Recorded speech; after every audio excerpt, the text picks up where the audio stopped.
Bueno, ya, entonces continuamos. Continuamos con la enseñanza del día de hoy día.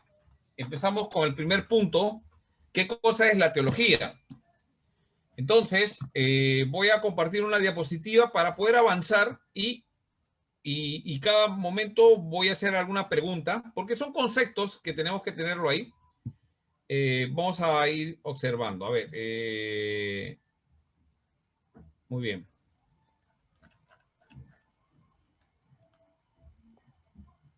Ahí pueden ver la pantalla. Sí.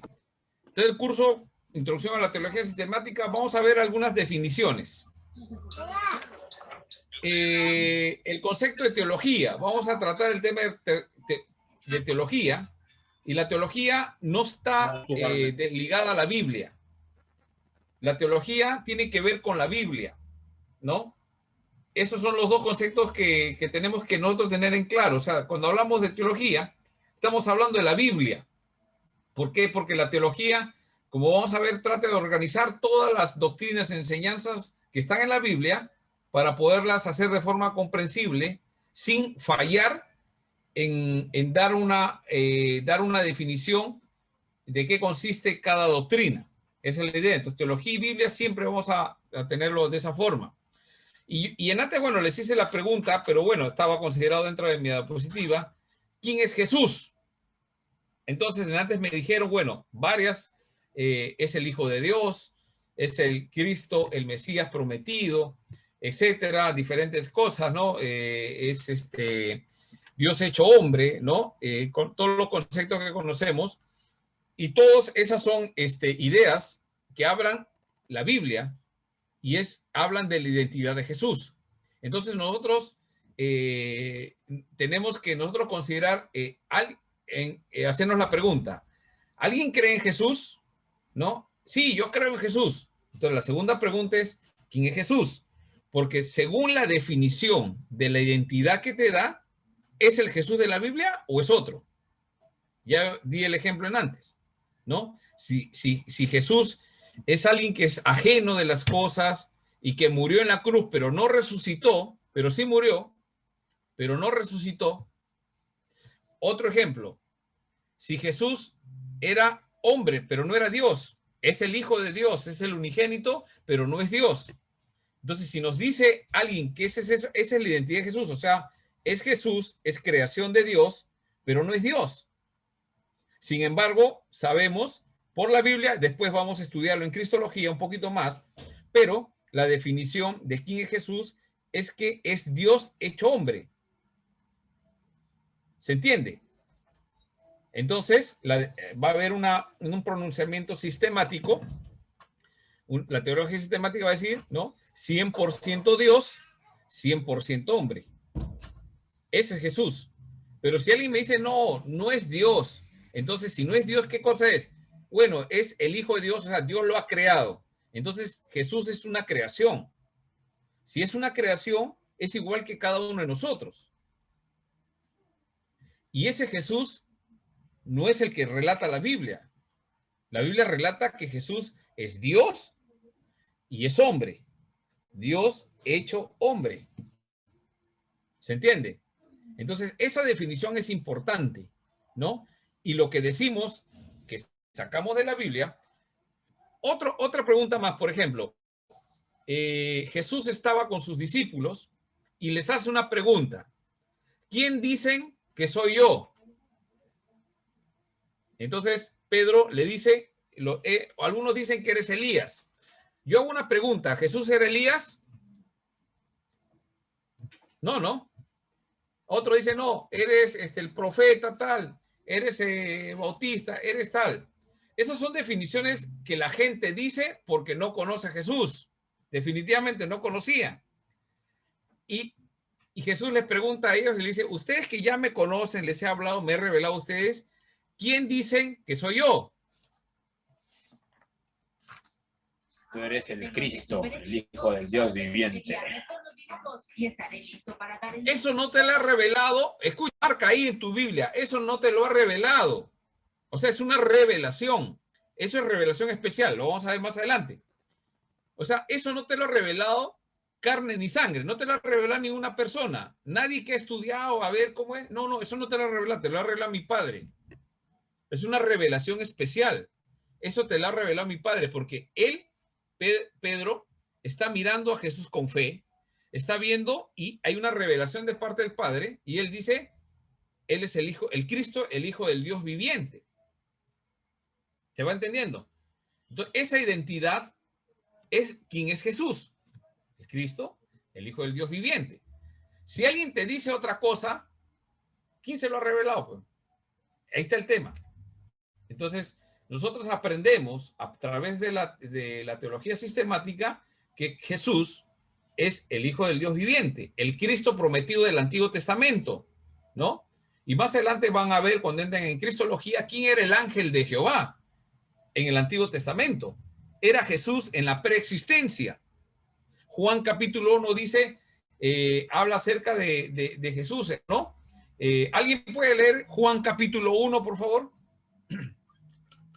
Juan capítulo 1, versículo 1. Amén, pastor. Por favor. En el principio, en el verbo, y el verbo era con Dios, y el verbo era Dios.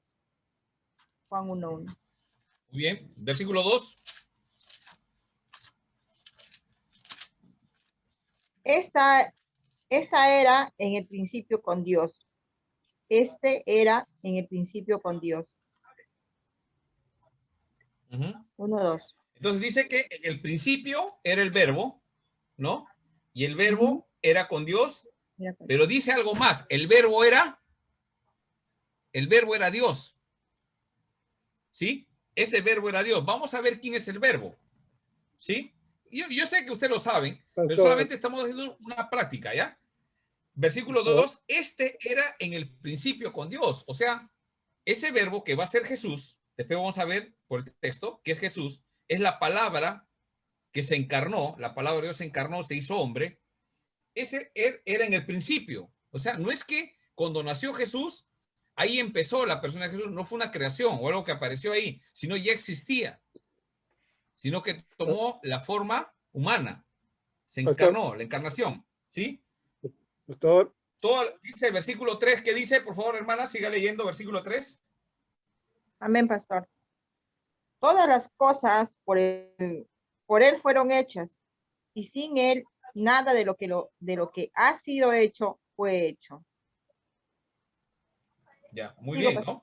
Entonces, ese verbo es creador. Por la palabra fueron hechas todas las cosas, ¿no? Muy bien. Verso 10, ¿puede leer? Saltamos un poco porque ya lo hemos leído. Simplemente quiero mencionar algo. ¿Qué más dice el versículo 10? En el mundo estaba, y el mundo por él fue hecho, pero el mundo no le conoció. Interesante, ¿no? Estuvo en el mundo y el mundo por él fue hecho, pero el mundo no lo conoció. Verso 11. A lo suyo vino y los suyos no le recibieron. Amén. Más a todos. 12. Más a todos los que le recibieron y a los que creen en su nombre, les dio potestad de ser hechos hijos de Dios. Amén. Muy bien, interesante, ¿no? Conocemos el versículo, pero salte un ratito al versículo 14. Amén. 14. Y aquel verbo fue hecho carne y habitó entre nosotros y vimos su gloria, gloria como del unigénito del Padre, lleno de gracia y de verdad. Amén. Y aquel verbo fue hecho carne, nuestro Señor Jesucristo. Entonces, existía, Él creó todas las cosas, entonces en el Antiguo Testamento estuvo siempre. Él fue el que creó. Entonces, ¿quién es Jesús? Es Dios. Es la segunda persona de la Trinidad. Después vamos cuando estudiemos Cristología o la Trinidad, también vamos a ver un poquito más en profundidad eso. Es la segunda persona de la Trinidad, el Cristo, la persona de Cristo, Dios hecho hombre, ¿no? La Trinidad tiene que ver Padre, Hijo, Espíritu Santo, ¿no? Y la segunda persona de la Trinidad es Dios, el Hijo de Dios, ¿no? que ya existía y él creó todas las cosas y a él le dicen Jehová. Y en algunas apariciones de Jehová es como el ángel de Jehová. Unas teofanías, apariciones de Dios. Después vamos a observar un poquito más en su debido momento. Pero ese es Jesús, o sea, es Dios encarnado, hecho hombre, eterno, pero que tenía la forma humana y murió en la cruz. ¿Quién murió en la cruz? Entonces, vamos a ver en Cristología que el que murió en la cruz fue el Hijo de Dios, el Cristo. Algunos se hacen problema de quién murió, Dios. ¿Qué parte murió? No, murió la persona de Cristo. ¿Y quién resucitó? ¿Resucitó con cuerpo o no? Ese es el Jesús que nosotros. Entonces, ¿cómo lo definimos? ¿Cómo le damos la identidad? Por lo que la Biblia dice. Entonces, ¿quién es Jesús? ¿No? Es la respuesta que nosotros damos es una afirmación teológica. O sea, teología sistemática es ordenar las ideas para saber que Jesús es el Hijo de Dios. Es Dios hecho carne. Nacimiento virginal, etcétera, todo lo que ustedes saben, ¿no? Es el Cordero de Dios en Apocalipsis, ¿no? Para Juan, ¿quién es? Es el Cordero de Dios que quita el pecado del mundo. En Apocalipsis, ¿cómo se presenta? Como el Cordero, pero es el león que ha vencido. Entonces, todo eso son cosas que identifican a Jesús. Todas esas respuestas es una afirmación teológica. Es una afirmación teológica. Muy bien, seguimos avanzando. Entonces, ¿qué es teología? La teología viene de dos palabras griegas. La primera es teos, Dios, significa Dios. Y la segunda, logos, ¿no? Teología, ¿no? Logos viene la segunda parte de la palabra, es otra palabra que significa discurso o tratado. Entonces, ¿qué significa teología? Es el estudio de Dios. Y alguien me puede decir, pastor, ¿se puede estudiar a Dios? Por supuesto que sí. Entonces la teología es una ciencia. Pero ¿cómo podemos estudiar a Dios si Dios Él nos ha creado a nosotros y no nosotros lo hemos creado a Él, ¿no? Entonces, pero sí podemos estudiar lo que Él nos ha revelado acerca de Él. ¿Se entiende? Dios nos ha revelado algo en la Biblia. ¿Cómo es Dios? Algunos pasajes dicen que Dios es amor. Pero no en todos los pasajes dice que es amor. En otros dice que Dios es un Dios soberano, un Dios omnipotente, un Dios que tiene control de todas las cosas. Es Adonai, es todopoderoso, es Jehová Jireh, uno de los nombres del Señor, es mi proveedor, ¿no? Entonces, así es como Dios se revela. Entonces, ¿qué es la teología? Es el estudio de lo que Dios ha revelado. Entonces, un estudio de Dios. Yo quiero conocer a Dios, tengo que estudiarlo. ¿Cómo lo estudio? Si es espíritu, a través de lo que Él me ha revelado. Lo que nos ha revelado, eso es lo que el Señor quiere que conozcamos de Él. ¿Correcto? Ya hemos observado un poquito una práctica con Juan capítulo 1. Es importante que conozcamos muy bien Juan capítulo 1.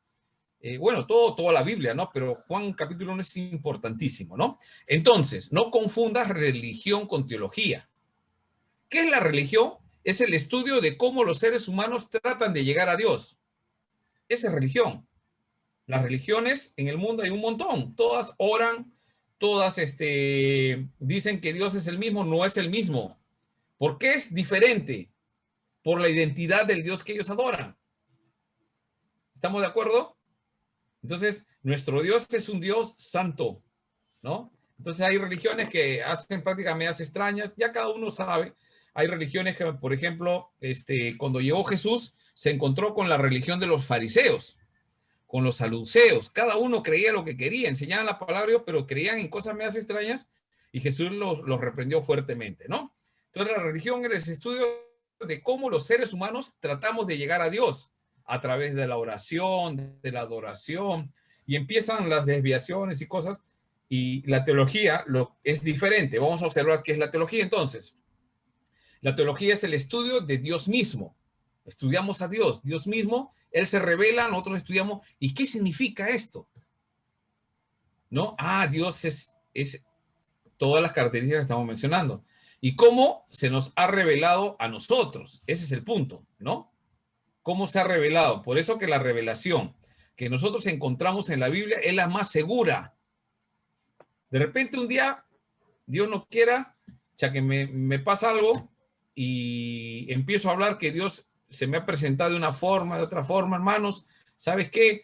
Vamos, vendan todas sus cosas, porque el Señor me ha dicho que toda la iglesia presbiteriana de Jesucristo en el Perú nos tenemos que ir a la selva, a un terreno, vamos a comprar una isla, vendan todo y vamos a ir a vivir allá. Hubo un tiempo que hubo un trujillano que hizo eso, hace muchos años. Se llegó a la gente y empezó a hacer abusos y cosas por el estilo. Señor Jesús nunca le había hablado, nunca le había... Y una profecía que no se cumple es un falso profeta. Entonces, ¿cómo nosotros protegemos la iglesia de esas enseñanzas? Si la enseñanza que está dando la persona está en la Biblia. Si no está en la Biblia, no tenemos por qué escucharla. Bueno, podemos escucharla para poderla comparar, pero ahí tenemos que tomar una decisión, rechazarla o seguir, ¿no? Entonces, la teología es estudiar todo lo que Dios nos ha revelado acerca del mundo que Él creó, porque la Biblia no solamente habla de Dios, habla de lo que Él, cómo Él creó el mundo, cómo lo creó, en cuántos días se dedicó para, ¿no? ¿En qué día creó esto? ¿Qué día creó al hombre, ¿no? ¿Por qué primero creó todas las cosas y después puso al hombre? No tiene un significado. Después, ¿por qué la Biblia menciona que el hombre pecó? ¿Por qué Dios no se queda callado mejor para que toda la Biblia sea perfecta, no hay ni un hombre pecador? Entonces, eso nos habla acerca de la Biblia, que la Biblia es honesta. Relata todas las cosas, los errores, los pecados de cada hombre, ¿no? David, un hombre conforme al corazón de Dios, dice la Biblia, ¿no? Qué bacán, y nosotros queremos ser así, ¿no? Hombres y mujeres conforme al corazón de Dios. Pero vemos en un pasaje que el hombre agarra y toma a una mujer que no es su mujer y conocen las barbaries que hace el abuso de poder como rey, toma una mujer que no debía tomar, peca, asesina, todo un tema, ustedes conocen la historia.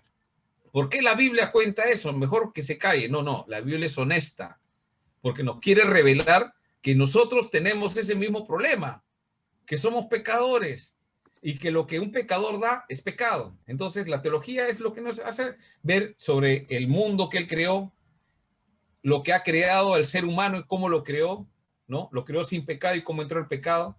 Y se enfoca, ojo, la Biblia se enfoca, su enfoque principal es hablar de todas estas cosas, pero se enfoca en la salvación que Él ha provisto a los seres humanos.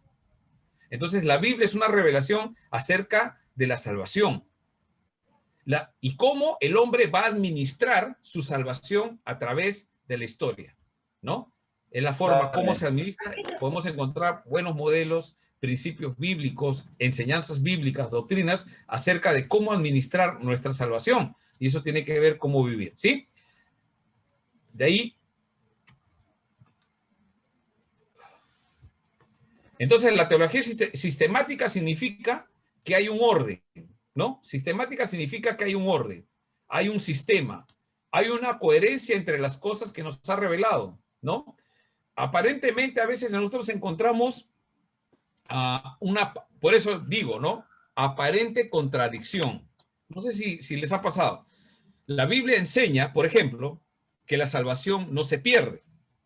¿Cuál es el pasaje más representativo para demostrar que la salvación no se pierde? ¿Alguien podría mencionar, por favor, para poder interactuar un poquito? ¿Cuál es el pasaje más contundente en la Biblia que nos dice que la salvación no se pierde? Hay una canción acerca de eso también.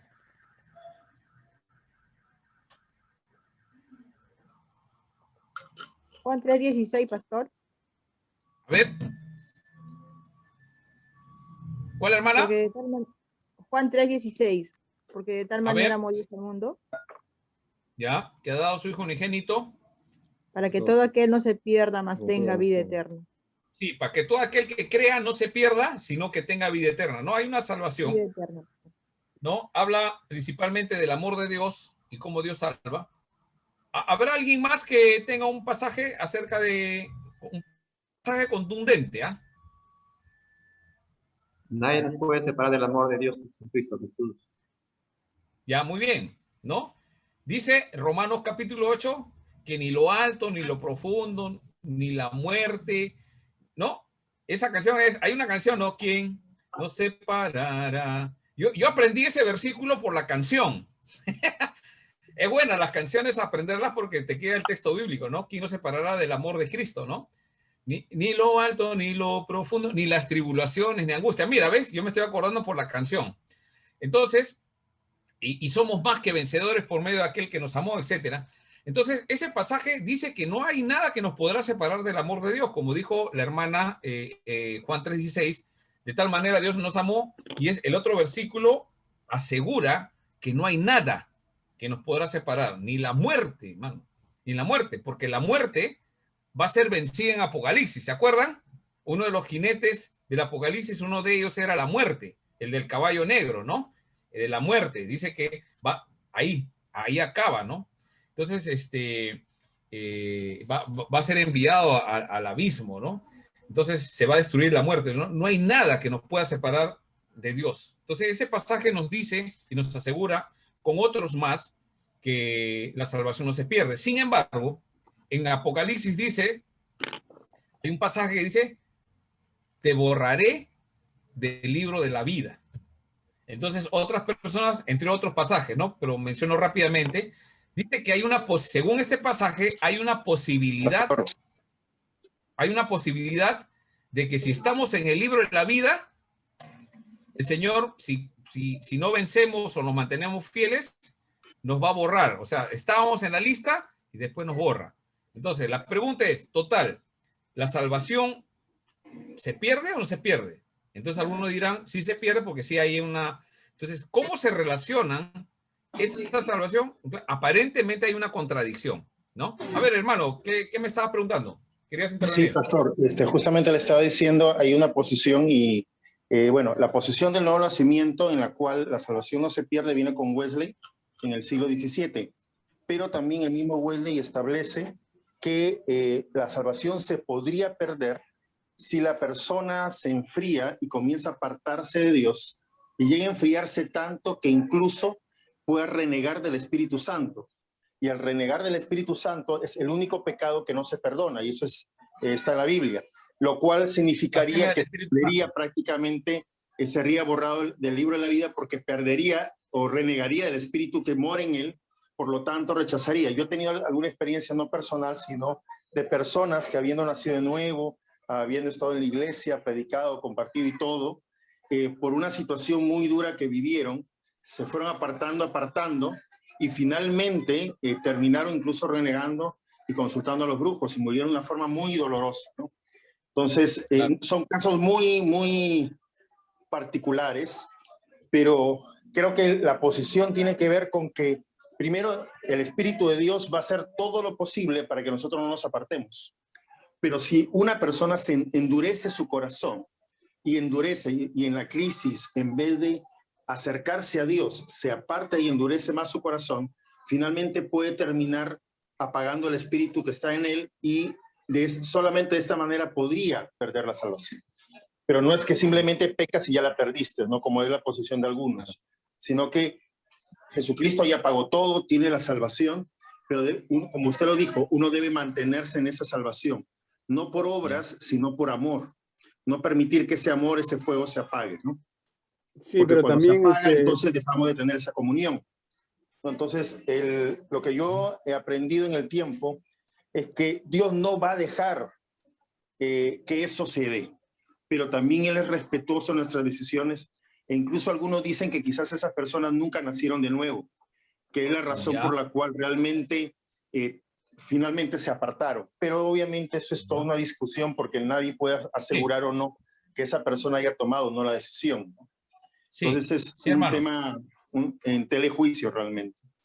Ya. Y las experiencias manifiestan eso. Sí. Yo también quería... Bien, hermano, también quería opinar el hermano José Mejía. A ver, díganos brevemente. Sí, justo eso esas personas que estaban en la iglesia se extraviaron, se perdieron porque, y sale la pregunta, porque no habían nacido de nuevo. Por eso dice el versículo que eran de nosotros, pero estaban con nosotros, pero no eran de nosotros, ¿no? Ya, muy bien, gracias. Carlos García. En realidad, aló, sí. Sí, hay un versículo en Mateo 24:13 que dice, mas el que persevere hasta el fin, ese será salvo. ¿Ya? Muy bien. Oye, en realidad es como usted dice, ¿no? Hay una encrucijada, ¿no? Porque como también hay la posición calvinista y los arminianos, también ellos hablan de que uno dice la salvación se pierde, otro dice que la salvación, no perdemos la salvación, ¿no? Pero es algo que vamos a ir aprendiendo, ¿no? También nosotros, porque eso también nos van a enseñar, ¿no? ¿No, Pastor Marcos? Sí, sí. Hermano Leoncio, dígame. Todos van a tener oportunidad brevemente, menciona, y al final daré una para poder cerrar el punto y avanzar en otro. ¿Sí? Sí, hermano Leoncio. Bueno, para mí la parte teológica es nueva. Yo siempre me he basado en la Biblia. Sí. He aprendido a mantenerme más calmado, más cauto, guiarme en la palabra, pero sí tengo revelaciones en ciertos momentos de Dios para mi vida personal, ¿no? No me voy y digo, la Biblia dice que no hagas esto, o véndeme tu carro, no. Dios nos habla de una manera personal y no soy más o menos por eso, ¿no? Cada uno dioses, ¿no? Pero con respecto a la salvación, yo hasta ahora no he podido cambiar mi posición. Yo creo que si uno, la Biblia dice, Romanos 6:23, la paga del pecado es la muerte, ¿no? Entonces, si yo estoy siendo un seminarista y obviamente cuando tú aceptas a Cristo, dice, nueva criatura eres, ya naciste de nuevo. Entonces, si en el camino yo, ahorita soy seminarista, comienzo a robar o tengo una doble vida amoral llena de pecado y muero en el pecado, en la vida Dios me va a llevar al cielo. En la vida yo siendo un adúltero me va a llevar al cielo. Otra cosa es que si yo tengo opción de arrepentimiento, Dios de hecho me va a perdonar, no me va a dejar, pero el libre albedrío va a hacer que yo tome correctas decisiones o tome malas decisiones. ¿Qué nos va a fortalecer? La oración y la llenura del Espíritu Santo. Para mi punto de vista es así, ¿no? Más bien, y hasta ahora, si yo logro enseñarme que me diga que la Biblia que no se pierde, yo creo que, bueno, pero para mí sí se pierde cuando uno persevera en el pecado y muere en el pecado, ¿no? ¿Ya? Bueno, correcto. Estamos nosotros emitiendo. Sí.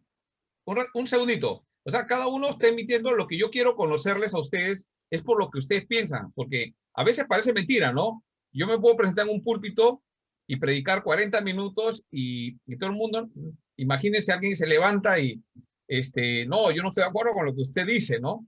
Entonces, casi en un culto no podemos, como conversar estos asuntos. Y justamente, ¿dónde se puede conversar esto? En clases del seminario. Y yo tengo que darles a ustedes la evidencia bíblica, no basado en la Biblia. Y lo que quiero mencionarles es algo importante. La experiencia del cristiano es muy diferente a lo que la Biblia dice de las cosas. ¿Está bien? Entonces, vamos a tratar este asunto de si la salvación se pierde o no, basado en evidencias. ¿Ya? Entonces, ahorita no lo vamos a resolver. Imagínense, ahorita se acaba la hora y no cumplimos con el sílabo que hemos avanzado.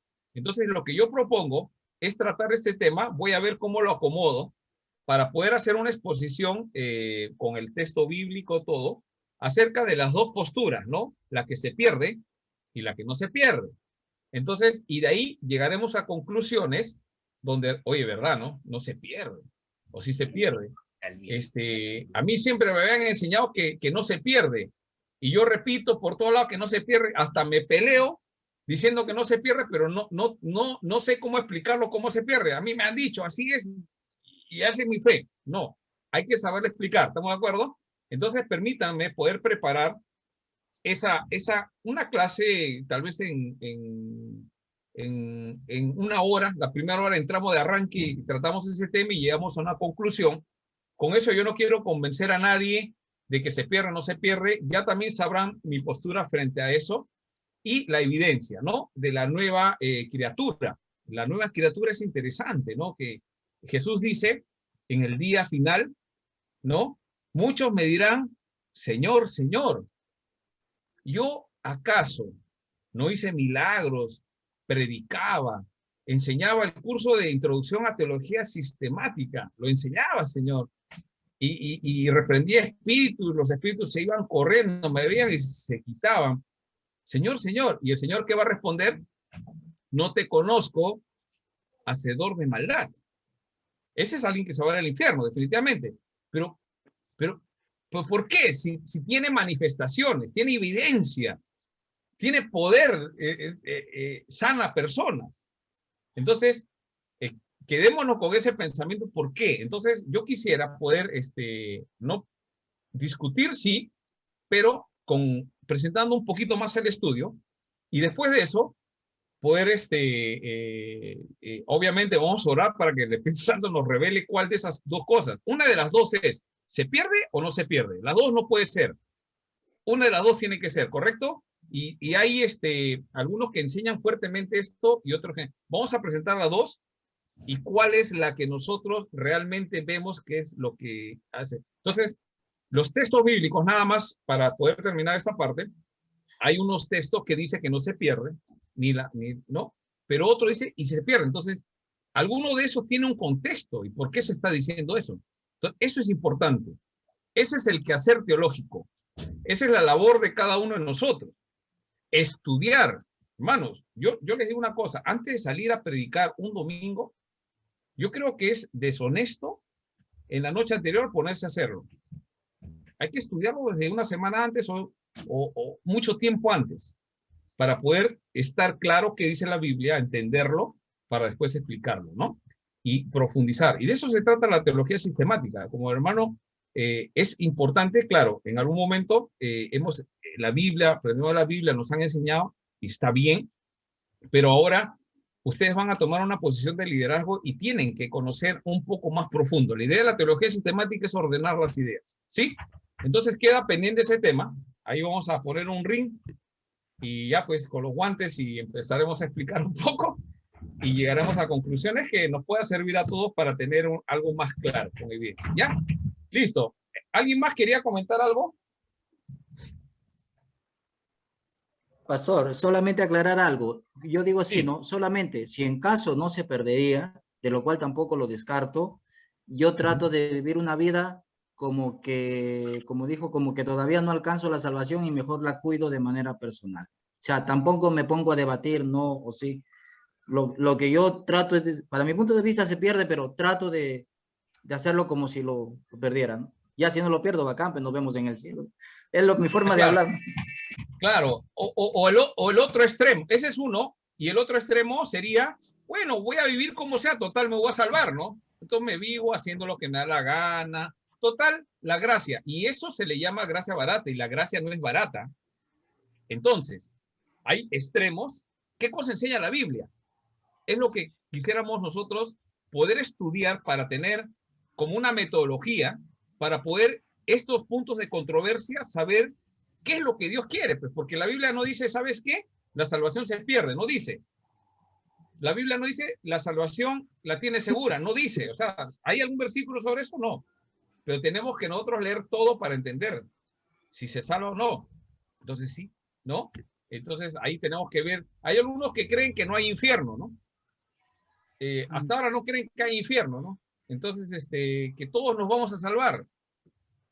Todos los que creen en Dios se van a salvar. Los que hacen buenas obras y se portan bien y no le hacen daño a nadie, se van a ir al cielo. Pregúntales. Todas las personas inconversos, pregúntales. ¿A dónde tú crees que te vas a ir cuando mueras? Al cielo. Pregúntale por qué. No, porque yo no le he hecho daño a nadie.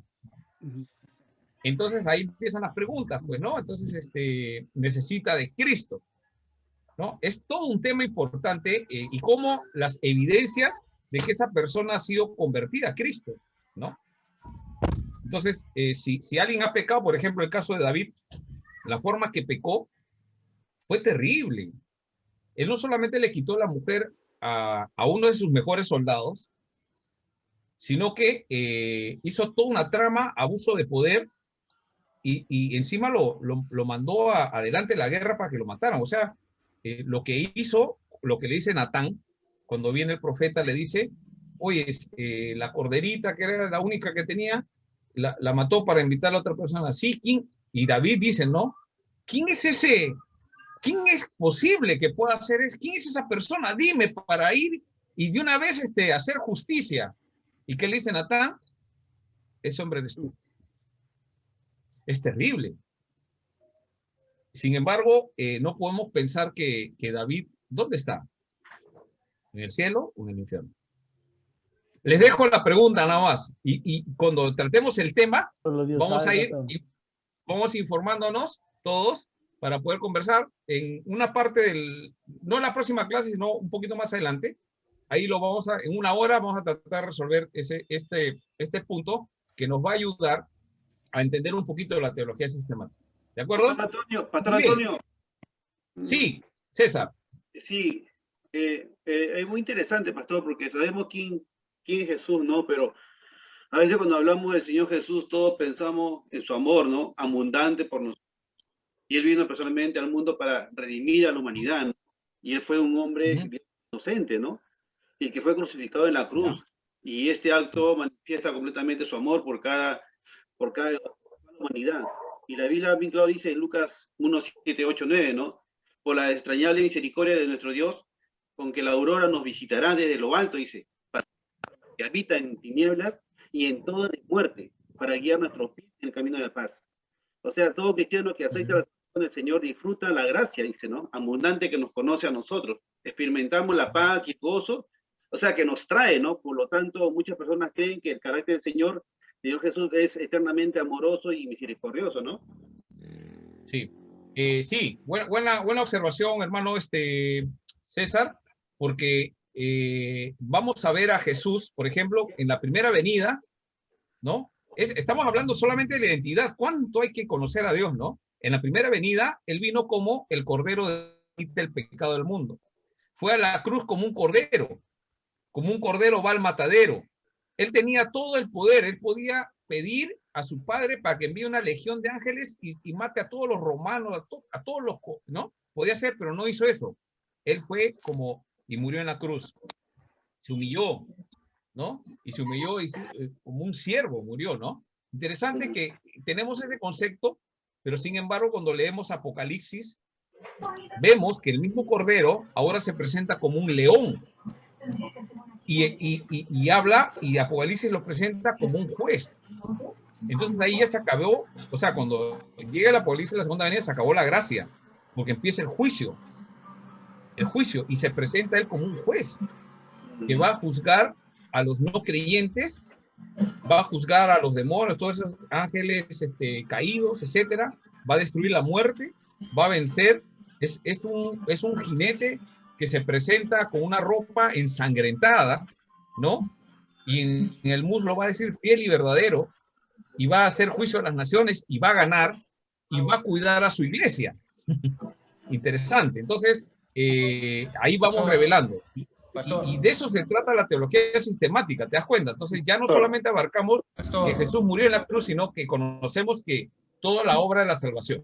Sí. Continuar, pastor. Pastor, sí, interesante, ¿no? El comentario que hacen todos los hermanos, pero es importante tener, ¿cómo se llama?, opiniones diferentes, ¿no? Para poder entender cuál es el verdadero concepto, lo que estamos aprendiendo.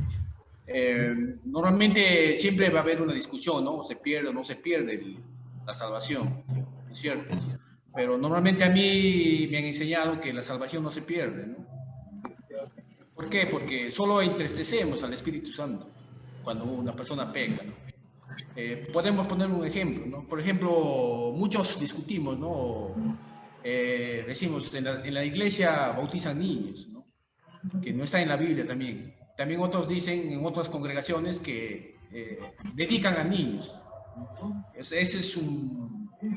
Son conceptos que tenemos que estudiar a profundidad.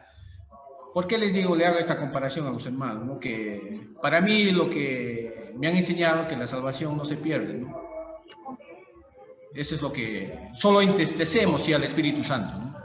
Sí, está bien, hermano. Y justamente de eso es lo que estamos conversando. Entonces, nos han enseñado, a mí también, entonces, la idea es de lo que yo quiero lograr es cómo organizar de forma sistemática, organizar ese estudio. Y va a ser un ejemplo, una práctica para poder resolver otros asuntos bíblicos que hay controversia, ¿no? Entonces, claro, vamos a tener ese espacio para verlo, ¿no? Entonces hay que se pierde y otro que no se pierde, ¿no? Entonces vamos a ver las evidencias, vamos a ver lo que dice el registro bíblico y vamos a llegar a una conclusión.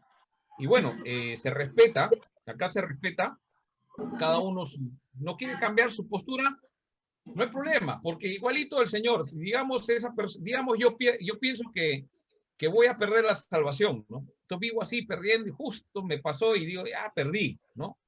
Pero el Señor me lleva, o sea, está en la decisión de Dios, no está en la mía. Lo que yo estoy haciendo es un poquito de teología para poder saber qué va a pasar, ¿no? Entonces, al final el Señor siempre ha decidido y ya tiene un plan, y su plan lo va a cumplir, así no queramos ir. Digamos, Señor, ya me desanimé, ya no quiero ir al cielo, déjame por ahí nomás, para estar penando por las calles, así nomás déjame, Señor, no me merezco. Pero no se trata de lo que yo siento, sino se trata de lo que Dios ya ha decidido, ¿no? Entonces, lo digo a modo de broma, pero vamos a tratarlo eso ahí. Bueno, ahora sí, cerramos el tema acá. Sí, solamente Carlos. para hacer una acotación. Sí, mira, Carlos. justamente ya encontré el pasaje, dice en Filipenses 2:12 que cuidemos nuestra salvación con temor y temblor. Ahora, sí. El punto va, pastor, creo, no por los creyentes que creen y confían, sino que justamente porque cuando Pablo dice, pecaremos más para que la gracia abunde, de ninguna manera. Entonces, siempre, y bueno, yo ya estudiaba en seminario, y para los hermanos que recién están estudiando, como usted lo dijo al principio, aquí no estamos viendo convicciones de fe, estamos justamente criticando y analizando los textos para poder conocer las aparentes contradicciones, los diferentes matices, porque eso es lo que uno hace en teología, sin que eso merme nuestra fe, ¿no? Entonces, en este aspecto, la aparente contradicción está entre la gracia por un lado, pero el otro, que no podemos abusar de la gracia, porque si abusamos de la gracia, entonces realmente no hay arrepentimiento. Porque para que la gracia se ejecute, tiene que haber arrepentimiento realmente, ¿no? O sea, ¿en qué consiste? Si yo pequé, como dice Juan 1:9 y 2:1, 1 Juan 1:9 y 2:1, si abogado tenemos para el Padre Jesucristo el justo. Y si hemos pecado, entonces lo que tenemos que hacer es venir al Padre. Ahora, ¿qué pasa si uno dice, no, el Señor me perdona? O comienzas a olvidar de que necesitas arrepentirte, de que tienes que poner a cuentas con Dios, y comienzas a ser permisivo con el pecado. Y comienzas a dejar que el pecado comience a gobernar tu vida. Como dice Pablo en Gálatas, ¿por qué habiendo sido liberados por Cristo y habiendo dejado de ser esclavos, ahora ustedes se están volviendo a ser esclavos de nuevo? Entonces habla de un proceso en que muchas personas, pudiendo estar libres en Cristo, se vuelven a ser esclavos. ¿Por qué? Porque comienzan a ser permisivos con el pecado. La gracia nos limpia, nos restaura, nos sana, pero uno tiene que tener una actitud constantemente de rendirse a Dios, una actitud de humildad, de sinceridad, de un encuentro con Dios, ¿sí? Sí. Entonces, cuando uno pierde eso y dice, no, pero Dios me va a perdonar, y comenzamos a permitir el pecado, uno sin darse cuenta puede comenzar, y lo he visto en muchas personas, no, pero si Dios me va a perdonar, y comienzan a profundizarse, y cada vez el pecado comienza a hacerse callo, y entonces comienzan a perder la sensibilidad. Y cuando uno ya pierde la sensibilidad, ahí es donde justamente puede llegar incluso a renegar del Espíritu Santo. Entonces, por eso le digo que no es tan sencillo, pastor, el tema, porque los textos lo ameritan, ¿no?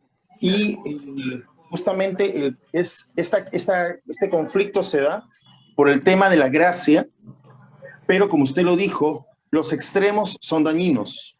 Ni juicio completo de condenación, pero tampoco gracia, no diría completa, sino extrema, sin arrepentimiento, ¿no? Entonces, siempre la Biblia nos da un equilibrio. Sí, hermano. Entonces, ahí uno tiene que tener cuidado de no irse a los extremos, porque, por ejemplo, hay personas que dicen, no, si tú pecas te vas al infierno, y eso no es bíblico tampoco, ¿no? Entonces, porque para eso está la gracia. Sí, hermano los Carlos, extremos son dañinos. Sí, gracias por su participación. Sí, es verdad, los extremos siempre nos llevan a la gracia barata, yo le llamo gracia barata, y el otro es el tema de todos nos vamos al infierno, ¿no? Entonces, no hay eso, hay un punto central que es justamente la verdad bíblica. Entonces, nunca los extremos, por más que parezcan matizados, cada uno le da el énfasis y se va a esos extremos. Ahora, Solamente voy a mencionar algo para continuar con la lección de hoy día, que es, miren, hablaron del arrepentimiento, es un dato para que vayan investigando todos.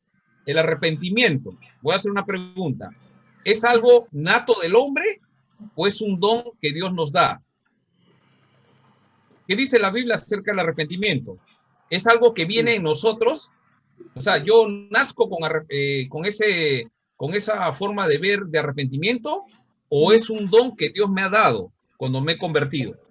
Pastor, eso puede responder mucho acerca del tema del verdadero creyente, ¿no? La nueva criatura, porque la nueva criatura tiene arrepentimiento genuino. Hay otro que no, que tiene remordimiento, ¿no? Sabe que eso no se hace, pero no hay arrepentimiento. El arrepentimiento genuino es una lucha constante contra un pecado. Todos tienen una debilidad en algo, ¿no? Todos tenemos una debilidad en algo y es nuestra lucha diaria. Entonces, ¿cómo estamos luchando frente a eso? El arrepentimiento nos hace volver siempre a Dios, ¿no? Entonces, eso nada más menciono para no seguir, porque si no, nos quedan 25 minutos para poder terminar la lección de hoy día.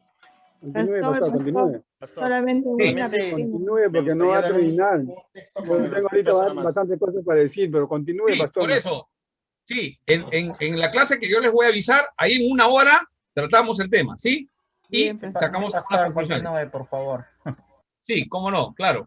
Muy bien, entonces vamos a volver a nuestra diapositiva.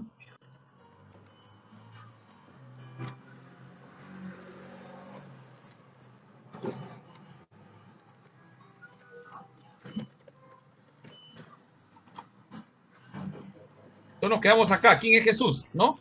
Y lo que digamos de Jesús es una afirmación teológica, aun a pesar que no la tengamos con mucha claridad, pero si lo has leído de la Biblia y tú afirmas, esa es una afirmación teológica. Otro, acá voy a poner acá para ver más grande, ¿no? Ya hemos leído. Sistemática significa que hay un orden, hay un sistema, hay una coherencia entre las cosas que Dios nos ha revelado. Es lo que la Biblia nos enseña. Teología sistemática es lo que la Biblia nos enseña. O sea, nunca divorciemos a la teología de la Biblia. Cuando hacemos eso, es religión, no es teología.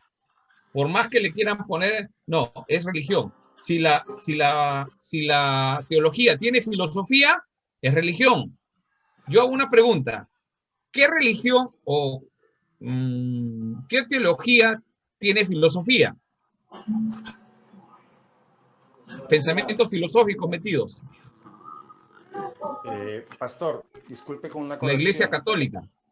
La Iglesia Católica, sí. Pero la Sí, Iglesia evangélica también tiene filosofía, porque la filosofía pura, ahora, hay que distinguir de la filosofía pagana de la filosofía cristiana. La filosofía cristiana, justamente San Jerónimo, para la Iglesia Católica, y San Agustín, si nosotros leemos el libro de San Agustín, es full filosofía cristiana, porque la filosofía, él busca entender la razón de ser del ser humano.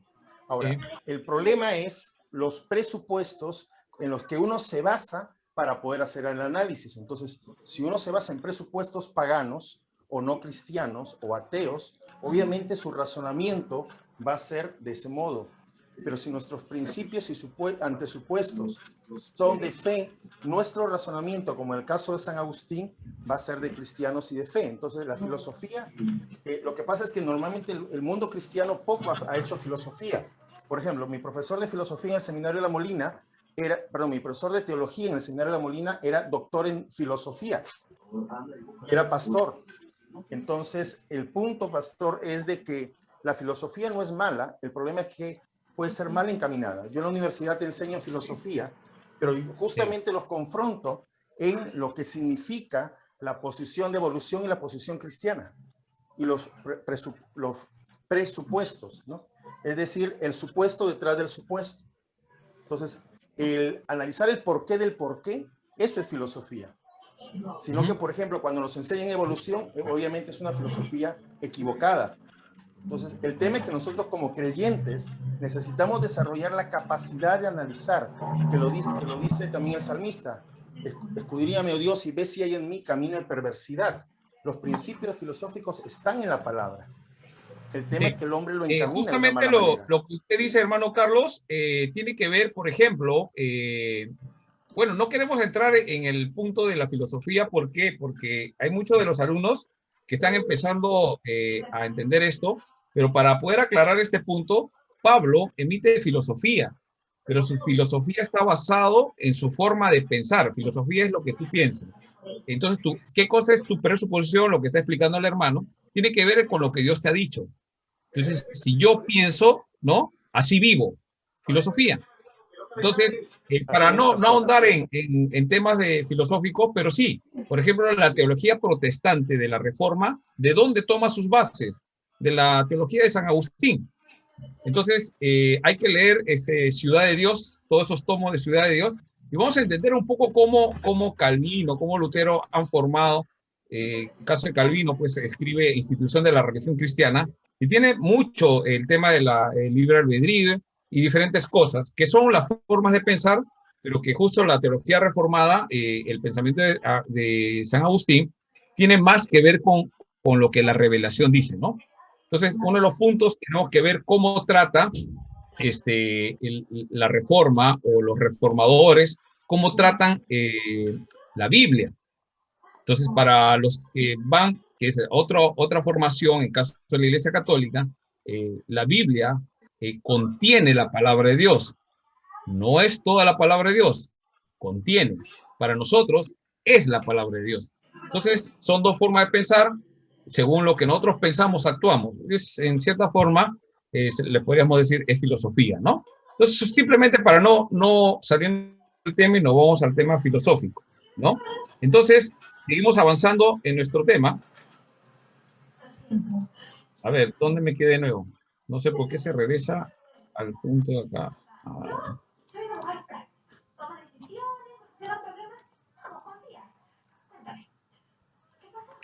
Bueno, entonces la sistemática habla de orden, de que hay un sistema, hay una coherencia entre las cosas que se nos ha revelado. Esto es lo que la Biblia nos enseña acerca de cualquier tema, ¿no? Teología sistemática es lo que la Biblia nos enseña acerca de cualquier tema.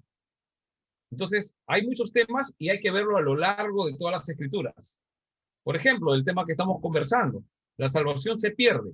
¿Qué dice la Biblia a lo largo de todo? No puedo decir por el pasaje, hay un pasaje de Hebreos, capítulo 6, hay un pasaje de Hebreos, capítulo 10.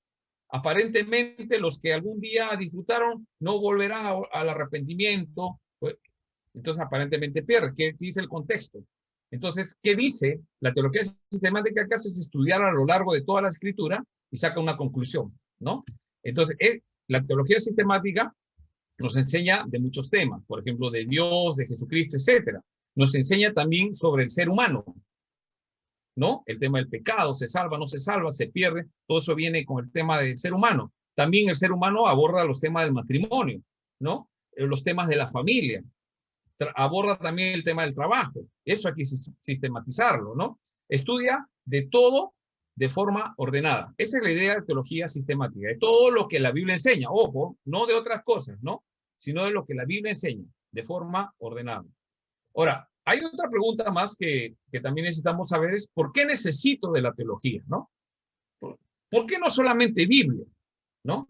¿Por qué no solo repito lo que dice la Biblia? Listo, y no hacemos problema.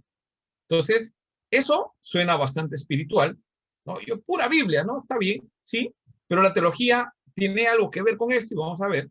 Entonces, eso de que solo repito lo que dice la Biblia es suficiente, suena bastante espiritual, pero tiene un problema.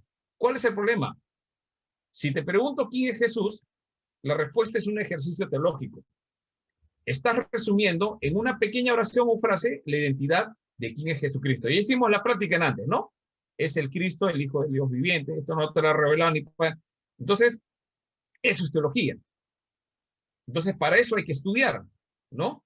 Hay que ir viendo esos temas. Entonces, ¿es necesaria la teología? Es necesario, ¿no? Entonces, la teología es igual como otras ciencias, ¿no? Por ejemplo, en otras ciencias, digamos, si yo agarro algo y se va a caer, ¿no? O sea, yo lo suelto y se cae. Y siempre pasa lo mismo, ¿no? No hay ningún día que yo agarro lo suelto y se va flotando, ¿no? Entonces, hay algo que pasa ahí. Ya alguien lo ha estudiado y es eso que está sucediendo es la gravedad, ¿no? Alguien ya lo vio, lo sabe. La gravedad, ¿correcto? De la misma forma, la teología lo que hace es estudiar lo que la Biblia dice. Entonces, por eso es una ciencia, ¿no? Y estudia todo lo que la Biblia enseña, ¿no? No tiene que ver con otro, pero tiene que estudiar todo lo que la Biblia enseña, ¿no? Ahora, y nos enseña cómo lo podemos ordenar, cómo podemos tener un orden de la enseñanza. Esa es la teología sistemática. La sistemática trata de resumir todo lo que dice la Biblia para entender sobre un tema en específico que la Biblia quiere enseñar, ¿no? Por ejemplo, el tema de exclusión. La salvación se pierde o no se pierde. Una de las dos es la verdad, las dos no. Las dos no enseña la Biblia, enseña una. Ya vamos a ver en su debido momento, ¿sí? Entonces, ordenar todo de forma coherente acerca de lo que enseña la Biblia sobre un tema. Hay temas de controversia, como el caso que estamos presentando, pero hay otros que son un poco, digamos, más específicos, no hay controversia. Bueno, debo decirles que todos, de alguna forma, el hecho de ser cristianos, todos hacemos teología, ¿no? No, yo soy pura Biblia, no, pero hacemos teología, ¿no? Y hay dos posibilidades. Lo hago de forma correcta, ordenada y sistemática, esa es una forma, y la otra, la segunda, o hablo falsedades acerca de la Biblia. Por ejemplo, si la salvación se pierde o no se pierde, una de las dos es falsa. No pueden ser las dos verdaderas. ¿Estamos de acuerdo? Solamente digamos sí. ¿Estamos de acuerdo? Una de las dos enseña la Biblia. Las dos no. Por eso que hay controversia. Amén. Entonces, cuando hacemos teología, debemos hacerlo de forma correcta, ordenada y sistemática. Si no lo hacemos, vamos a hablar una falsedad acerca de la Biblia. ¿No? Por ejemplo, les doy un ejemplo y no vamos a discutir este tema, solamente un ejemplo. Todo lo puedo en Cristo que me fortalece. Entonces, como todo lo puedo en Cristo que me fortalece, agarramos ese texto, todavía te dicen, recíbelo, recíbelo. Yo lo recibo y lo recibes y lo haces tuyo. Entonces, el día del examen del curso, ojo, el día del examen en curso, no estudias, pero tú confiesas, todo lo puedo en Cristo que me fortalece. No estudias, ¿ah? Y das el examen, ¿cómo crees que vas a salir? ¿Aprobado o jalado? Entonces, la enseñanza, muchos dicen que todo lo puedo en Cristo, entonces todo lo puedo hacer. Puedo dar un examen, puedo hacer esto, puedo hacer todo lo que me fortalece. La pregunta es, ¿esa es una enseñanza correcta, ordenada, sistemática, o es una falsedad de la escritura de la Biblia? ¿Qué cosa es lo que el contexto me dice? Pablo está diciendo en un contexto que él puede sufrir todo. Puede vivir con alimento y sin alimento. Puede vivir con ropa o con escasez. Y concluye diciendo, todo lo puedo. ¿Pero qué todo? Todo lo soporto. No es que él pueda hacer todo. ¿Se van dando cuenta? Entonces, tenemos que hacerlo de forma correcta. ¿Qué dice la Biblia? Hay cosas que no podemos hacer, hermano. No, pero en Cristo todo lo puedo hacer. No, hay cosas que no lo puedo hacer. ¿O sí? ¿No? Todo lo podemos hacer. Imagínense si en la iglesia todo podríamos hacer, todos serían pastores en la iglesia. Todos serían evangelistas en la iglesia. No habría a quien evangelizar o a quien enseñar. Todos son maestros. No puede ser, pues todo lo puedo en Cristo. Hay cosas que podemos hacer según los talentos o dones que Dios nos ha dado, ¿no? Entonces, es todo lo soporto, ¿no? Entonces, ese es un ejemplo. Nada más no quisiera discutir acerca de esto, pero lo vamos a ver. Entonces, una de dos. Hablo de forma correcta, ordenada y sistemática acerca de lo que podemos hacer y lo que no podemos hacer, o estoy hablando falsedades acerca de la Biblia. Vamos a mencionar rápidamente algunas diferencias. Por ejemplo, los temas se tratan de manera ordenada. En la teología sistemática, con referencia a solamente leer la Biblia, ¿no? Y hablar lo que dice la Biblia, es que en la teología sistemática los temas se tratan de manera ordenada. Esa es la primera diferencia. La segunda diferencia es que se trata los temas con mucho mayor detalle en la sistemática. Se profundiza. La Biblia nos llama a escudriñar las escrituras. ¿Qué más? Tendremos mayor exactitud, ¿no? No va a haber malos entendidos. Ya mencioné uno, ¿no? Todo lo puedo en Cristo. Ay, yo pensé que podía hacer todo. No podemos hacer todo, ¿no? Por ejemplo, hay muchas cosas, ¿no?, que podríamos mencionar. Entonces, con la teología sistemática tendremos mayores actitudes y malos entendidos y podemos excluir enseñanzas falsas. ¿Qué significa? Por ejemplo, cuando nos encontramos con un testigo de Jehová, ¿no? Cuando uno escucha algunas cosas que ellos enseñan, y su Biblia aparentemente parece parecida a de nosotros. Y hablan de Jesús, todo, pero ellos no te dicen algunas cosas. Por ejemplo, pregúntale a un testigo de Jehová, ¿quién es Jesucristo? Ellos te van a decir el Hijo de Dios, y tú le vas a decir, te lo ha revelado mi Padre que está en los cielos. Cuidado, no se avientan a decir eso porque ellos no revelan exactamente qué es lo que piensan, ¿no? Ellos piensan que Jesús es una especie de ángel, ¿no? Y lo peor de todo, bueno, si es un ángel, entonces no es Dios. Y si cree que no es Dios, es una creación. Y eso tiene repercusión, ¿en qué? ¿En qué cosa tiene repercusión en eso? En nuestra salvación. Entonces, ¿quién murió en la cruz? Dice que Jesús no tenía pecado y se hizo pecado por nosotros. Si era un hombre, entonces sí tenía pecado. Entonces, ahí está la diferencia. No vamos a dar cuenta. Entonces, cuando nosotros hacemos teología sistemática, bueno, obviamente algunos la harán pero buscando su tendencia, ¿no? Sin considerar las escrituras. Entonces, por lo menos de esta forma sana, podemos excluir enseñanzas falsas. ¿Qué más? Otra diferencia. Halla y trata la teología sistemática, halla y trata equitativamente todos los pasajes bíblicos. Mejor dicho, se sujeta a ciertas normas o reglas hermenéuticas. ¿Sí? Un texto fuera de su contexto, eso es lo básico, ¿eh? Es un pretexto para postular algo que uno quiere. Yo creo que la salvación no se pierde, ¿no? Entonces yo voy a buscar pasajes, pero vamos a observar los contextos y vamos a ver si es verdad la interpretación de ese pasaje. Entonces, ¿qué hace la teología sistemática? Halla y trata equitativamente todos los pasajes bíblicos pertinentes del tema. ¿Y cómo lo hace? Recurre al exégesis. Ya van a ver más adelante un poquito el exégesis. La exégesis tiene que ver con que yo miro el texto y extraigo la enseñanza del texto. O sea, saco del texto lo que me enseña. Lo contrario se llama eisegesis y es meterle al texto enseñanzas que el texto no dice. La idea de la exégesis es sacar, pero algunas personas meten. Entonces, la idea de la teología sistemática es recurrir al exégesis para poder, y eso tiene que ver con estudio de las palabras, diferentes pautas exegéticas que ya se va a tratar en su debido momento. Muy bien, ¿cómo podemos ordenar lo que la Biblia enseña? Esa es una pregunta que siempre debemos tener en nuestras mentes, ¿no? Entonces, la teología sistemática, acá sí avanzamos un poco más rápido por el tema de la hora, la teología sistemática se divide por lo menos en ocho disciplinas, ¿sí? Vamos a mencionar, algunos dirán 7, Wayne Grudem menciona 7, yo quisiera mencionar 8 para tenerla en consideración y vamos a ir viendo. La primera, le podemos decir bibliología, ¿no? Que tiene que ver con el estudio de la Biblia. ¿En qué consiste? Sus atributos. La Biblia es suficiente, ¿no?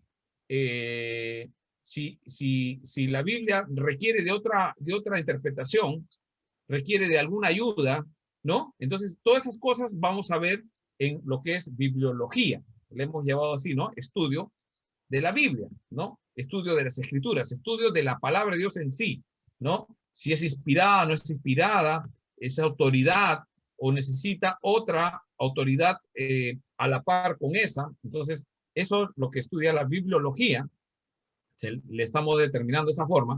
Después hay una que se llama la teología propia, ¿no? Es estudios de Dios mismo, ¿no?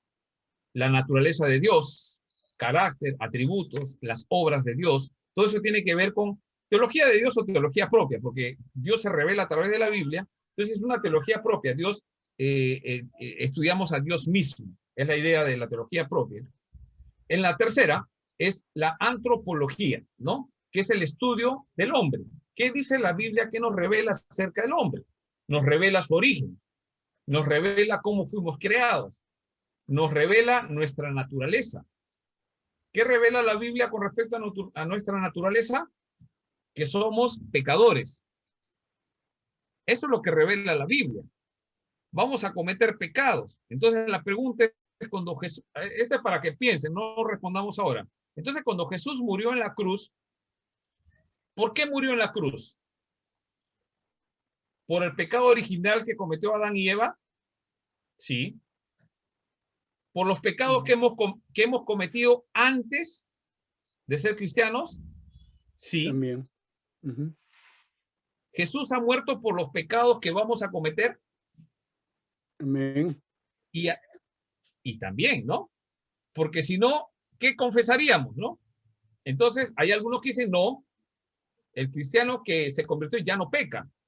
Entonces, ese es un punto más para poder ir viendo en el tema que vamos a tratar más adelante, ¿no? Entonces, la antropología nos ayuda a ver de forma sistemática un estudio acerca, de principio a fin, acerca de la naturaleza del hombre, ¿no? Y la Biblia dice que somos pecadores, ¿no? El calvinismo lo menciona como uno de los puntos del calvinismo también, ¿no? Que el hombre está depravado, ¿no? Es un poco fuerte el título que se le da, el hombre está depravado, pero es la verdad, pues, ¿no? El hombre está depravado, ¿no? Su naturaleza es así. Es como un árbol de manzana que lo que va a dar, ¿qué cosa es? Papaya, naranjas, plátano. No vas a cosechar de eso. Una manzana, una planta de manzano, lo que va a dar son manzanas. Y siempre que vas a buscar su fruto, es manzana. De la misma forma, el hombre es pecador. ¿Y qué cosa va a dar? Pecado. Y por esa razón, la obra de Cristo, que ya la vamos a ver después en un punto diferente de la antropología. Entonces acá en la antropología trata solamente el estudio del hombre y también la naturaleza del hombre y el propósito del hombre. La Biblia menciona cuál es el propósito del hombre. Entonces el cristiano debe conocer ese propósito. Nosotros debemos conocer nuestro propósito. Debemos enseñar a las generaciones de nuestra iglesia cuál es el propósito del hombre. Eso enseña la Biblia. Pero ¿cómo, pastor? Pero la teología sistemática lo que hace es ordenarla para poder entenderla y después explicarla. ¿Estamos de acuerdo? Cuarto, la cristología, ¿no? Estudios de nuestro Señor Jesucristo, ¿no? ¿Qué se estudia ahí? La naturaleza de Cristo, divina y humana, 100% Dios, 100% hombre. Pastor, ¿por qué no es, si uno es 100%, ¿por qué no Jesús es 50-50? Eso sería mejor, ¿no? 50 de hombre, 50 de Dios. Entonces sería medio Dios, medio hombre, filosofía griega. ¿Se van dando cuenta? No, la Biblia no dice eso, dice que era 100% de Dios. Recibía adoración, perdonaba pecados. El que me ha visto a mí, ha visto al Padre. Por eso que los religiosos del tiempo lo mandaron a matar. Se hace uno con el Padre, dicen. Qué barbaridad. Pero a la vez era 100% hombre. Lloraba. Jesús lloró. Se durmió en el bote y sueño pesado todavía tenía porque el bote está por hundirse, los discípulos están asustados y él dice, oye, ¿por qué me despiertan? ¿No? Y ese Dios hombre que evidentemente se ve 100% hombre, a la vez detiene y toda la creación, los vientos se sujetan cuando él da su palabra, ¿no? 100% hombre, ¿no? Interesante, eso trata la cristología. Trata también de la obra de Jesús en la cruz, la obra, ¿no? Y también habla de los oficios de Cristo, ¿no? Esa es la cristología. También, el quinto es la soterología. ¿Qué es soterología? Soter viene de salvación, ¿no? Estudio sobre la obra de salvación. Entonces, estudia desde el plan de salvación, desde el inicio. Es un plan, hay un plan de salvación. Y eso tenemos que considerar cuando nosotros hacemos teología sistemática. Si nosotros consideramos el plan de salvación, quiere decir que hay un plan, hay un inicio y hay un fin. Y lo que Dios ha dicho se va a cumplir. Y si Dios ha elegido, ha predestinado a algunos para salvación, los va a salvar, ¿no? Entonces, ahí tenemos un punto más para ver. Y el que ha sido, y ahí está el otro punto controversial. Entonces, ¿eso quiere decir, pastor, que hay algunos que han sido predestinados para condenación? La Biblia lo va a responder y seguramente lo trataremos ese día también, ¿correcto? Entonces, la soteriología nos va a enseñar acerca de la obra de la cruz, lo que significa la cruz para la salvación. Y hay que tenerlo en cuenta cuando hablamos de si la salvación se pierde o no, porque la obra de la cruz funciona si hay salvación. Si no hay salvación y se pierde, entonces la obra de la cruz fue por las puras. Hay que considerar esas cosas cuando hacemos teología. ¿Qué más? Entonces la soteriología también ve todos estos aspectos de la salvación hasta la ejecución en nuestros días. Entonces se va a postular que nosotros somos salvos el día que, hay que considerar el día que hemos entregado nuestras vidas a Cristo, ahí hemos sido salvos. ¿Sí?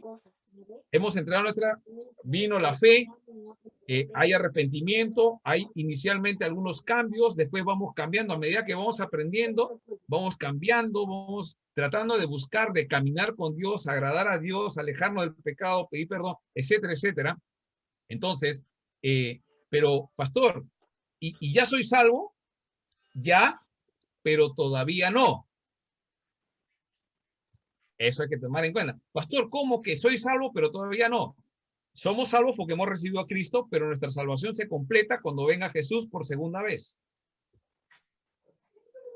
Ahí se verá el trigo y la cizaña. Ahí se verá las ovejas y los cabritos. Ahí se verá los que son fieles hasta la muerte y los que no. Entonces, evidentemente hay un punto más que la evidencia de cómo vivimos es la evidencia de que si somos o no nuevas criaturas, ¿no? Y de ahí trataremos algunas cosas más, ¿no? Hay una responsabilidad del creyente de vivir como Cristo, como el Señor. Dios es santo y Él quiere que seamos santos. Y santidad no tiene que ver con no pecar, sino tiene que ver con ser separados. Muy bien, la soteriología trata esos temas. El sexto punto es la neumatología, neuma, espíritu, ¿no? Ese término neuma viene de espíritu. Es el estudio del Espíritu Santo. Entonces se estudia la persona del Espíritu Santo, que es la tercera persona de la Trinidad. Y se estudia la naturaleza divina del Espíritu Santo. Es Dios, Espíritu, ¿sí? Ahora, ¿cómo el Espíritu Santo, la obra del Espíritu? ¿Cuál es la obra del Espíritu Santo? Eso se estudia en neumatología. También se estudia el rol que desempeña en la vida del creyente y en la iglesia. Entonces, por ahí nos vamos a encontrar con pasajes que algunos tienen el Espíritu Santo, pero lo tienen apagado. No apaguéis el Espíritu Santo. Y en otros dice, no entristezcáis al Espíritu Santo. Hay que considerar. O sea, eso todo enseña. Entonces, cuando yo estudio neumatología, estudio el Espíritu Santo, voy a ver cómo es la obra del Espíritu Santo, ¿no? Entonces, ¿hay posibilidad de que haya un creyente que esté apagando el Espíritu Santo? Sí. ¿Es creyente o no es creyente? Según la Biblia, sí es creyente, porque ahí el Espíritu está dentro, pero está apagado. En algunos está entristecido. Y ese entristecido habla, pues, de la persona del Espíritu Santo, ¿no? Entonces ya trataremos eso, simplemente acá mencionando de qué trata, es la primera clase, neumatología. El punto 7, que se trata también de la teología sistemática, trata la eclesiología. Eclesiología, fácil, ¿no? Estudio de la iglesia, ¿no? Pues acá se estudia sobre la naturaleza de la iglesia. Se estudia sobre el propósito de la iglesia. ¿Cuáles son los propósitos de la iglesia? Yo quiero que sea un refugio para las personas. La pregunta es, ¿ese es un refugio para personas? ¿Ese es uno de los propósitos de la iglesia? Algunos dirán, no, pastor, la iglesia es para evangelizar. Yo hago otra pregunta, ¿y solamente para evangelizar existe la iglesia? Ah, ¿verdad, no? ¿Para qué más existe? Para tener comunión, para adorar a Dios, ¿no? La IP Cristo P, en nuestra denominación, hay 5 puntos que especifican, ¿no? Las 5C, ¿no? El culto, capacitación, comisión, colaboración. Ya se me fue los otros 2, ¿no? Que tienen que ver con el servicio, con la comisión, que es la evangelización. Y todos son esos 5 propósitos, pastor. ¿Son los propósitos de la iglesia? Sí. ¿Hay más? No hay más. Son 5 propósitos. Entonces la iglesia tiene que crecer con esos 5 propósitos. Si crece más evangelización, entonces es como un cuerpo, ¿no? Que su brazo le crece más largo que el brazo izquierdo, es cortito, y el brazo derecho es largo, ¿no? O la cabeza crece más y las piernitas quedan chiquititas, ¿no? Los propósitos de la iglesia se desarrollan de forma normal. Todos deben crecer a la misma vez. Son los propósitos de la iglesia y se conversará en el curso de eclesiología. ¿Cómo se debe comportar la iglesia? ¿Qué es lo que tiene que hacer? ¿Qué es lo que la razón de existencia? ¿Cómo se debe comportar? ¿Cómo se debe organizar? ¿La iglesia así nomás o se debe de organizar? ¿Por qué algunas iglesias crecen más que otras? Entonces, ¿qué pasa con las iglesias pequeñas? Dicen, no, es que nosotros queremos calidad, no queremos cantidad. Y las iglesias grandes dicen, no, lo contrario, ¿no? ¿Cuál es la verdad? Entonces, ¿cómo se organiza? Entonces, la organización ayuda con principios bíblicos a que la iglesia se desarrolle. Si la iglesia está cumpliendo los propósitos de Jesucristo, porque Jesucristo es la cabeza de la iglesia, Él murió por su iglesia. Y si la iglesia entiende el propósito de Jesucristo, de la existencia de la iglesia y cumple su propósito, la iglesia crece. ¿Por qué no crece mi iglesia? Porque tal vez no está cumpliendo los propósitos de Jesús. Está cumpliendo otros propósitos, no los de Cristo. Entonces, ¿dónde aprendo esto? En eclesiología. Empiezo a estudiar de forma ordenada. ¿Qué dice? La forma de organización, etcétera, etcétera. ¿Cómo se financia una iglesia? Pastor, vamos a hacer polladas para financiar la obra del Señor. Bueno, no sé, vamos a ver qué dice la Biblia acerca de eso, ¿no? Entonces, la Biblia evidentemente enseña que es la generosidad de los cristianos en dar, ¿no? Es la generosidad del creyente en agradecimiento de la obra de Cristo. Ahora responde, es una nueva criatura y una evidencia de esa nueva criatura es que ahora es generoso. Y se vuelve generoso en dar su ofrenda para que la iglesia pueda funcionar y desarrollarse y con eso ir creciendo, ¿no? Entonces, es un concepto interesante, que es parte de cómo se debe comportar la iglesia, cómo se debe organizar. Muy bien. El octavo punto es escatología, ¿no? ¿Qué es escatología? Es el estudio de los últimos tiempos, ¿no? Por ejemplo, una pregunta, ¿a dónde van las personas cuando mueren? Se me pasó ahí había que poner cuando mueren, ¿no? ¿O a dónde van las personas vivas? Pues irán al seminario, se irán a su iglesia, a su casa, a su trabajo, a la playa, a donde sea, pero ¿a dónde van las personas cuando mueren? Me faltó poner ahí, se me ha pasado. ¿A dónde van las personas cuando mueren? Eso es escatología. ¿A dónde van? Cielo, infierno. ¿A dónde van? Se quedan. Hay un punto, ¿no? De la escatología interesante que habla del estado intermedio, ¿no? Porque en Tesalonicenses dice que en Tesalonicenses estaban preocupados por los que habían muerto en Cristo. ¿Qué van a hacer? Y Pablo escribe. Primero Tesalonicenses dice, los muertos en Cristo, ¿qué va a pasar? Van a resucitar. Los que duermen, dice, no dice que están muertos. Interesante que la Biblia no dice que están muertos. Los cristianos no mueren, duermen. Cuando su cuerpo ya perece, ¿no? Pero si están en Cristo, no han muerto. Pues están eternos. Entonces, ¿dónde están, pastor? Están durmiendo. La Biblia dice que están durmiendo. Es un estado estacionario, ¿no? Y cuando ellos despierten, van a tener un cuerpo glorificado, se van a encontrar con el Señor. Y los que estemos vivos todavía, si llegamos a estar vivos en ese momento, seremos arrebatados, dice el texto, y recibiremos junto con los que han resucitado, ¿no? Vamos a recibir al Señor y vamos a vivir con Él. ¿no? Ahí hay un tema. Eso se va a dar antes del rapto, antes de la tribulación. El rapto va a pasar antes de la tribulación. ¿Va a haber rapto? Es otra pregunta. No vamos a conversar eso, pero son temas escatológicos. El milenio se va a dar después, antes. Estamos viviendo el milenio. ¿Qué dice tu denominación? ¿Qué dice la iglesia presbiteriana? ¿Qué cree sobre esto? ¿Jesús viene después de la tribulación o antes de la tribulación? ¿Qué dice la iglesia presbiteriana acerca de eso?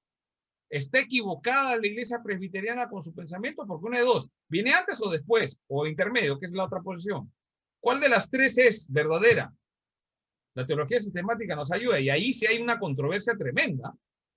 Hay una controversia tremenda, ¿no? Que, bueno, tenemos que nosotros formar pensamiento cristiano, formar nuestro pensamiento bíblico, ¿no? Así como algunos en el grupo aseguran que la salvación se pierde, entonces tienen un argumento bíblico para decirlo. Igual los que dicen que no se pierde tienen un argumento bíblico. ¿Cuál de ellos es válido? Es uno nada más. No puede ser los dos. Igual se da con el tema de la segunda venida de Jesús. Si Jesús viene después de la tribulación y no estamos preparados para pasar la tribulación, tal vez nosotros no estemos en la tribulación y estén nuestros hijos o nuestros nietos. La pregunta es, ¿lo preparaste? No, es que yo pensé que el Señor me iba a recoger antes.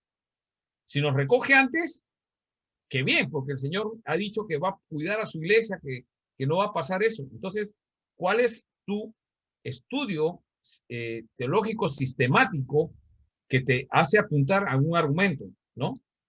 No, es que, pastor, a mí me gusta que yo he escuchado respuestas, no quiero decir cuál posición tengo, ya conversaremos en un momento, pero uno dice, bueno, es que yo prefiero irme antes, que venga yo también, pues, ¿no?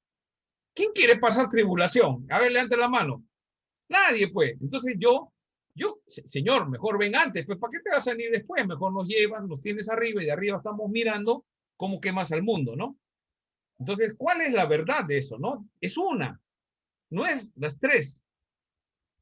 Entonces, tenemos que tener un pensamiento crítico acerca del texto bíblico y ver los argumentos, evaluar, pero no con lo que queremos, ¿no? Sino que lo que la Biblia dice, para estar preparados. Entonces, por ejemplo, la escatología, ¿a dónde van las personas cuando mueren? ¿Al cielo o al infierno? ¿No? ¿A dónde van a parar? ¿A dónde va a parar la historia de la humanidad? ¿En qué va a acabar la gente? ¿No? O sea, la iglesia se lo lleva el Señor y el resto todos ya van a estar durmiendo eternamente. No, la Biblia no dice eso. Y si hay un juicio, va a haber una condenación. Entonces, ¿dónde es el destino de la humanidad sin Cristo? Por eso la necesidad de predicar el evangelio, ¿no? Hay una necesidad de predicar el evangelio, ¿no? ¿Cuál es el camino de aquí al nuevo cielo y a la tierra nueva? Porque hay un nuevo cielo, una nueva tierra, ¿no? La Jerusalén celestial, que dice la Biblia. Y la pregunta es, ¿cuál es el camino? Porque Jesús dijo, Él es el camino. Pero, ¿y cómo es eso? ¿No? La escatología trata la mayoría de esos temas, ¿sí? Entonces, ¿por qué debemos estudiar la teología sistemática? Es una pregunta interesante. ¿Por qué es importante estudiarla? ¿No? Y acá tiene que ver con un punto que yo quiero mencionar rápidamente, ya terminamos, porque estamos ya por encima de las 10. ¿Por qué es importante estudiarla? Yo les voy a dar un ejemplo. Un edificio depende de las bases, ¿no? Del cimiento donde está puesto, ¿no?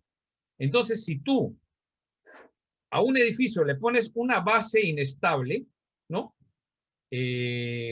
Hay una ilustración en la Biblia acerca de construir su casa sobre la roca, construir sobre la arena, ¿no? Más o menos nos podría ayudar.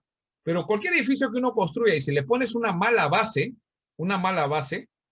entonces o te equivocas en lo básico, tiene consecuencias trágicas. ¿Por qué?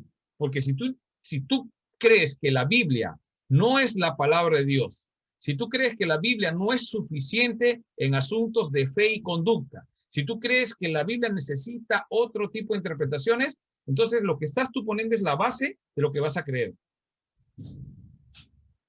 Y por esa razón, muchas aparecen las sectas, ¿no? Las sectas aparecen, ¿por qué?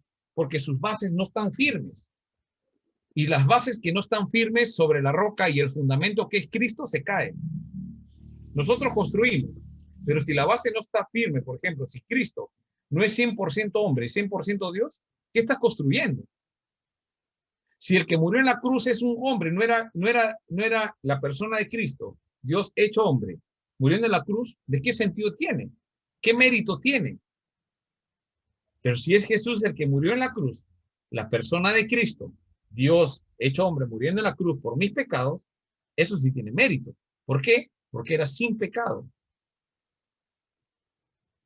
Entonces, eso es importante, ¿no?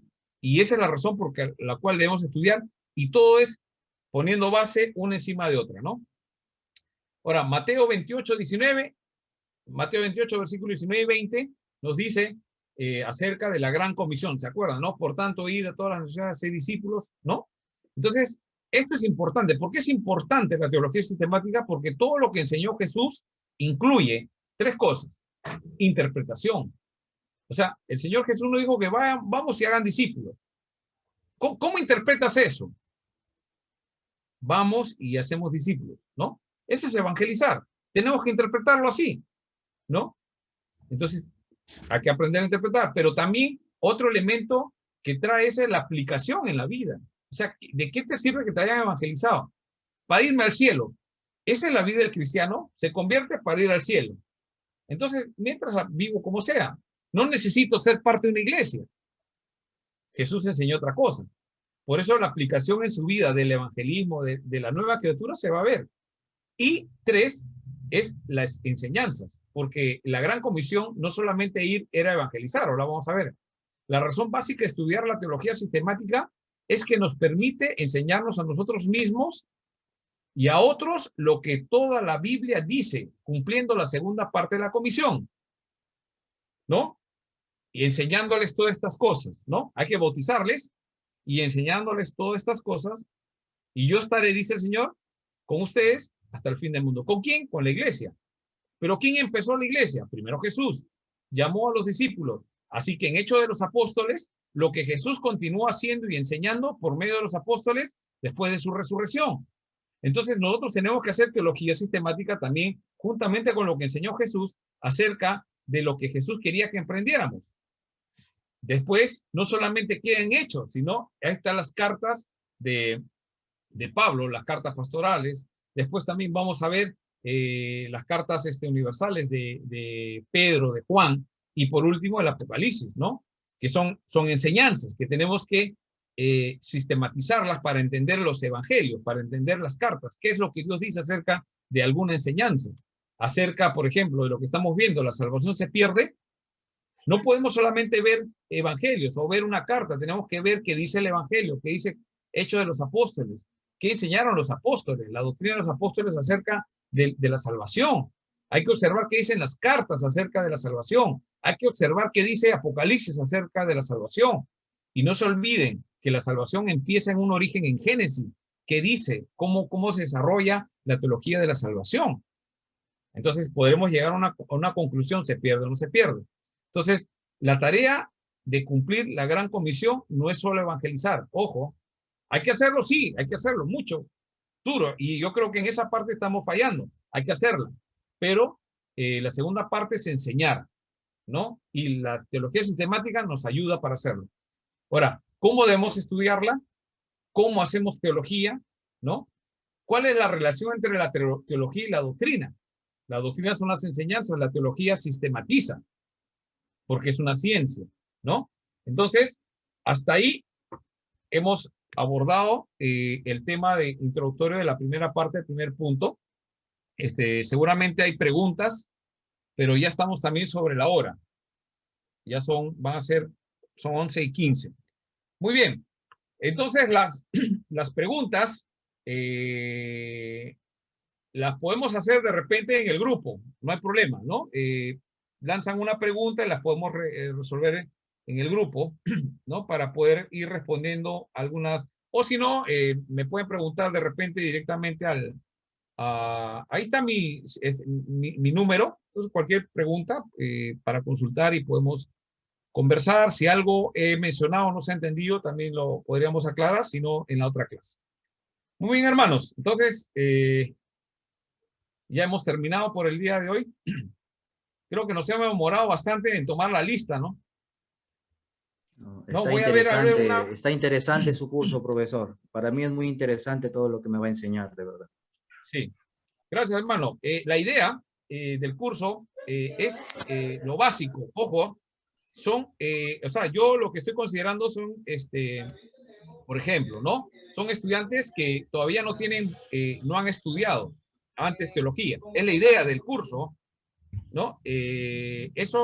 Por esa razón estoy tocando algunos puntos para no profundizar todavía. Hay muchas cosas que aprender, ¿no? Tal vez ya cuando terminen este bachillerato de teología, ya podremos de repente encontrarnos en algún momento sobre algún curso poco más puntualizado acerca de esto. Poco a poco van a ir avanzando y vamos a tocar los temas y van a ir aprendiendo poco a poco, ¿no? Entonces, por el momento todavía no nos mandamos a los...